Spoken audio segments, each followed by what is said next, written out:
তামুলপুৰত এক নৃশংস কাণ্ড সংঘটিত হৈছে একাংশৰ নৃশংসতাত প্ৰাণ গৈছে অভিষেক নামৰ এজন যুৱকৰ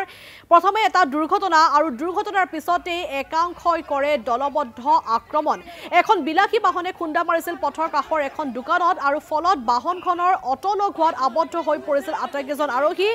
অভিষেক নামৰ এজন যুৱক সানৰুফৰে বাহিৰলৈ উলিয়াই আনি তেওঁক অতি নিৰ্মমভাৱে প্ৰহাৰ কৰা হয় আৰু ফলত মৃত্যুক আকলি ল'বলগীয়া হৈছে অভিষেক দাস নামৰ সেই যুৱকজনে ডিঙিত ৰডেৰে প্ৰহাৰ কৰাতে অভিষেকৰ মৃত্যু হোৱা বুলি জানিব পৰা গৈছে বগামাটিৰ পৰা 4 বন্ধুৰ সৈতে উভতিছিল অভিষেক আন বন্ধু কেজনৰ ওচৰত থকা মানুহক বচাবলৈ অনুৰোধ কৰিছিল কিন্তু কোনোৱে কাৰো অনুৰোধ ৰক্ষা নকৰি অতি নিৰ্মমভাৱে হত্যাকাণ্ড সংঘটিত কৰিলে এই সকল লোকে আৰু দলবদ্ধ আক্ৰমণত অভিষেক দাস নামৰ সেই যুৱকজনৰ মৃত্যু হৈছে আমি সবিশেষ জানিবলৈ আমি সংযোগ স্থাপন কৰিছো আমাৰ সাংবাদিক অভিষেক তালুকদাৰৰ সৈতে অভিষেক আপোনাৰ ওচৰলৈ আহিছো যেহেতু এক নৃশংস হত্যাকাণ্ড সংঘটিত হৈছে এছাম লোকৰ আক্ৰমণত মৃত্যু হ'বলগীয়া হ'ল এজন যুৱকৰ কি হৈছিল সবিশেষ জানিম নিশ্চয় বনস্মী 20 আগষ্টৰ সন্ধিয়া এক বঙালীবৰা চক যি গড়েশ্বৰ বঙালীবৰা চক আছে বঙালীবৰা চকৰ ভৰালী চকত এক সামান্য এটা পথ দুৰ্ঘটনা হৈছিল আৰু পথ দুৰ্ঘটনাতে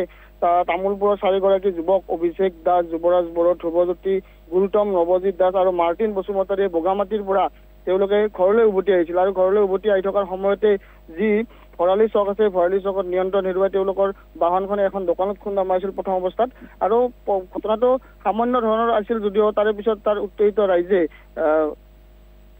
যুৱকজনক উদ্ধাৰৰ বিপৰীতে অভিষেক দাস নামৰ যিগৰাকী যুৱক আছিলে তামুলপুৰ যি কচুকাটা গাঁৱৰ সেই অভিষেক দাসক তাত নিৰ্মলভাৱে প্ৰহাৰ কৰা হৈছিল আৰু নিৰ্মলভাৱে প্ৰহাৰ কৰাৰ পিছত আৰক্ষী তাত ঘটনাস্থলীত উপস্থিত হৈছিল আৰক্ষী লোকে আহত 4 গৰাকী লোককে উদ্ধাৰ কৰি প্ৰাথমিক চিকিৎসালয়লৈ নিয়াৰ ব্যৱস্থা কৰিছিল যদিও চিকিৎসালয় নি থকাৰ অৱস্থাতে আদবাটতে অভিষেক দাস নামৰ যি কচুকাটাৰ ল'ৰাজন আছিলে সেই ল'ৰাজনৰ মৃত্যু হয় এতিয়া পৰিয়ালৰ অভিযোগ অনুসৰি দিয়া অনুসৰি যে কোৱা অনুসৰি কৈছে যে অভিষেক দাসৰ কোনো ধৰণৰ আঘাতপ্ৰাপ্ত হোৱা নাছিলে অভিষেক দাস গাড়ীখনৰ পৰা মাত্ৰ পলাইছিল আৰু পলোৱাৰ পিছতে সেই যি অঞ্চলৰ ৰাইজ আছিল স্থানীয় ৰাইজে তেওঁক নিৰ্মমভাৱে প্ৰহাৰ কৰিছিল আৰু নিৰ্মমভাৱে প্ৰহাৰ কৰাৰ পিছতে যুৱকগৰাকী মৃত্যু হোৱা বুলি তেওঁলোকৰ পৰিয়ালকে অভিযোগ কৰিছে তাৰপিছত পৰিয়ালৰ লোকে তামুলপুৰ আৰক্ষী থানাত এখন এজাহাৰ দাখিল কৰিলে এজাহাৰ দাখিল কৰাৰ পিছতো আৰক্ষীয়ে গুৰুত্বটো কিছু গুৰুত্ব কমকে দিছিল যদিও এতিয়া যিটো যুৱকগৰাকী মৃত্যু হ'ল তাৰপিছত এতিয়া পুনৰ তদন্ত তেওঁলোকে প্ৰক্ৰিয়াটো আৰম্ভ কৰিছে বনস্মী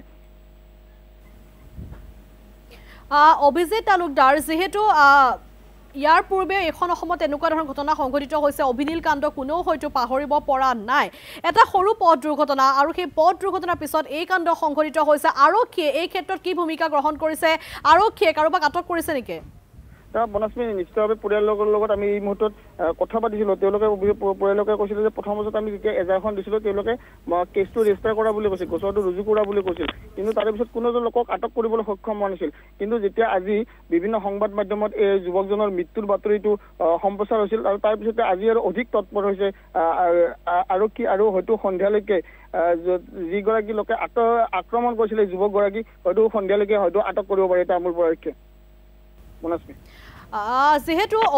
অভিজিত তালুকদাৰ যেহেতু আপুনি সেই স্থানত উপস্থিত আছে বগামাটিৰ পৰা 4 বন্ধু আহিছিল দুৰ্ঘটনা সংঘটিত হ'ল আৰু একাংশ লোকে দলবদ্ধ আক্ৰমণ কৰিছিল সেই যুৱকজনক বাকি যি 4 বন্ধু আছিল তেওঁলোকৰ অৱস্থা বৰ্তমান কেনেকুৱা সেই 4 বন্ধুৱে কিদৰে উল্লেখ কৰিছে কিদৰে দুৰ্ঘটনা সংঘটিত হ'ল আৰু পৰৱৰ্তী সময়ছোৱাত কিদৰে যুৱকজনক আচলতে নৃশংসভাৱে হত্যা কৰিলে বন্ধুসকলৰ ভাষ্যৰ পৰা কি কথা পোহৰলৈ আহিছে নিশ্চিতভাৱে বনস্মী আমি যিহেতু অভিযোগৰ এতিয়া বাসগৃহত এই মুহূৰ্তেও আমি উপস্থিত আছো আমি অভিযোগৰ ইতিমধ্যে পিতৃ মাতৃ শোকত ভাগি পৰিছে তেওঁলোকে আমাৰ সৈতে কথা পাতিবলৈ তেওঁলোকে অমান্তি হৈছে কাৰণ তেওঁ একেবাৰে শোকত ভাগি পৰিছে একমাত্ৰ পুত্ৰ আছিল অভিষেক দাস অতি মেধাসম্পন্ন আছিল অভিষেক দাস বুলি আমাক পৰিয়ালকে জনাইছে আৰু অভিষেক দাসৰ মৃত্যুৰ পিছতে এতিয়া ঘৰখনত এক শোকাকুল পৰিৱেশে বিৰাজ কৰিছে আৰু যি 4 বন্ধু আছিল যুৱৰাজ বড়ো ধ্ৰুৱজ্যোতি গুৰুতম নৱজ্যোতি দাস আৰু মাৰ্টিন বসুমতাৰী তেওঁলোকে তামুলপুৰৰে বিভিন্ন প্ৰান্তত তেওঁলোকৰ ঘৰ আৰু আমি ইতিমধ্যে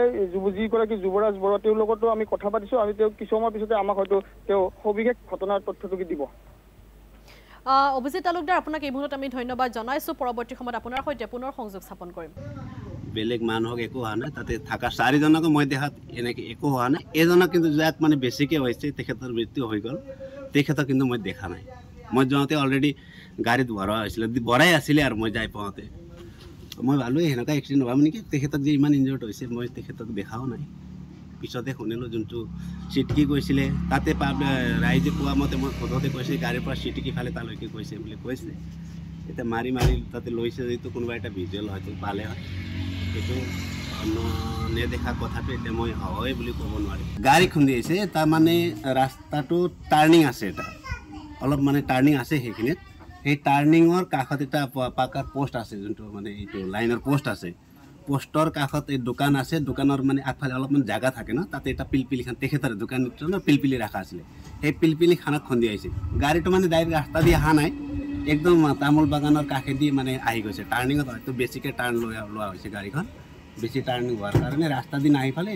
ডাইৰেক্ট পিলপিলিত খুন্দিয়াইছে এই লাইনৰ তাৰত যে আলোৱা থাকে এটা তাৰ থাকে সেই তাৰত খুন্দিয়াই ফালে আকৌ দোকানৰ ফালে মানে গাড়ীখন ঘূৰি গৈছে আৰু তেতিয়াৰ গাড়ীখনটো মানে এতিয়া দেখাতো বহুত এক্সিডেণ্ট